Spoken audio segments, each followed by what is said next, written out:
বিশ্বের অন্যতম আর্থিক কেন্দ্র লন্ডন, বৈধ বিনিয়োগ, আন্তর্জাতিক বাণিজ্য ও বহু রকমের বৈচিত্র্যপূর্ণ কর্মী সুনামে প্রতিষ্ঠিত এই শহর। তবে একই সঙ্গে অর্থ পাচার বা মানি লন্ডারিং নিয়েও যুক্তরাজ্য দীর্ঘদিন ধরে আন্তর্জাতিক আলোচনায় রয়েছে। সাম্প্রতিক বছরগুলোতে আইন প্রয়োগকারী সংস্থা ও আর্থিক গোয়েন্দা বিশ্লেষকদের একাংশের পর্যবেক্ষণ নথির মতে কিছু ক্ষেত্রে রেস্টুরেন্ট ইনভেস্টমেন্ট নীতি ব্যবহার করে অবৈধ অর্থ বৈধ আয়ের সঙ্গে মিশিয়ে ফেলার চেষ্টা হচ্ছে। ফারজানা মিথিলার প্রতিবেদনে দেখুন বিস্তারিত। রেস্টুরেন্ট খাতকে ঝুঁকিপূর্ণ ধরা হয় কারণ এটি উচ্চ নগদ অর্থের ব্যবসা। যদিও যুক্তরাজ্যে ডিজিটাল পেমেন্ট বেড়েছে, তবুও ছোট ও মাঝারি আকারে বহু রেস্টুরেন্টে নগদ লেনদেন এখন উল্লেখযোগ্য। দ্বিতীয়ত, নতুন রেস্টুরেন্ট খোলা তুলনামূলক সহজ। একটি কোম্পানি নিবন্ধন, ভাড়া চুক্তি, লাইসেন্স ও সীমিত পুঁজি দিয়ে ব্যবসা শুরু করা যায়।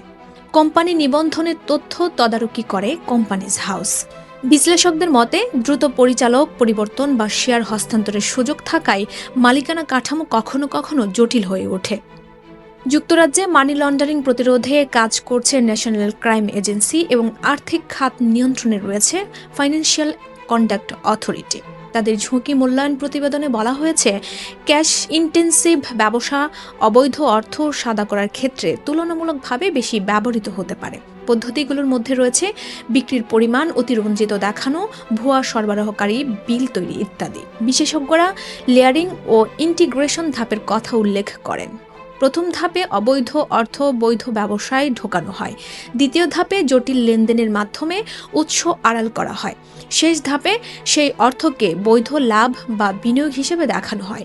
রেস্টুরেন্টে বিনিয়োগ, শেয়ার বিক্রি বা অংশীদারিত্ব চুক্তির মাধ্যমে এই অর্থ পাচার প্রক্রিয়া আড়াল করা তুলনামূলক সহজ হতে পারে, এমনটাই বলছেন আর্থিক অপরাধ বিশ্লেষকেরা। আন্তর্জাতিক মানদণ্ড নির্ধারণকারী সংস্থা ফাইন্যান্সিয়াল অ্যাকশন টাস্ক ফোর্স সতর্ক করে বলেছেন, যেসব খাতে নগদ লেনদেন বেশি এবং সীমান্ত পেরিয়ে অর্থ প্রবাহ স্বাভাবিক, সেসব খাতে কড়াকড়ি নজরদারির প্রয়োজন। লন্ডনের বহুজাতিক ব্যবসা পরিবেশে বিদেশি বিনিয়োগ আসা স্বাভাবিক, তবে তহবিলের উৎস যাচাই না করলে ঝুঁকি বাড়ে। কিছু অনুসন্ধানী প্রতিবেদনে দেখা গেছে, নির্দিষ্ট কয়েকটি রেস্টুরেন্টে অল্প সময়ের ব্যবধানে বড় অঙ্কের বিদেশি বিনিয়োগ এসেছে এবং দ্রুত শেয়ার হস্তান্তর হয়েছে। কোথাও আবার ব্যবসা বন্ধ হওয়ার পরও ব্যয় মেটানো হয়েছে অস্বাভাবিকভাবে। যদিও প্রতিটি ঘটনায় অপরাধ প্রমাণ করে না, তবে প্যাটার্ন বিশ্লেষণের সন্দেহ তৈরি হয়। ব্যাংক ও আর্থিক প্রতিষ্ঠানগুলো সন্দেহজনক লেনদেন শনাক্ত করলে সাসপিশিয়াস অ্যাক্টিভিটি রিপোর্ট দাখিল করে। এই প্রক্রিয়া আইনগতভাবে বাধ্যতামূলক। তবে বিশ্লেষকদের মতে, ছোট বিনিয়োগ বা অংশীদারিত্ব চুক্তির ক্ষেত্রে সবসময় ব্যাংকিং চ্যানেল ব্যবহৃত না হলে নজরদারি ফাঁকি দেওয়া সম্ভব। রেস্টুরেন্ট শিল্পের প্রতিনিধিরা বলছেন, অধিকাংশ উদ্যোক্তা কঠোর প্রতিযোগিতার মধ্যে বৈধভাবে ব্যবসা চালান। কোভিড পরবর্তী সময়ে এই খাত ব্যাপক ক্ষতির মুখে পড়ে, ফলে নতুন বিনিয়োগ প্রয়োজন হয়। তারা আশঙ্কা প্রকাশ করেছেন, কয়েকটি সন্দেহজনক ঘটনার কারণে পুরো খাতকে ঝুঁকিপূর্ণ তকমা দিলে প্রকৃত উদ্যোক্তারা ক্ষতিগ্রস্ত হবেন।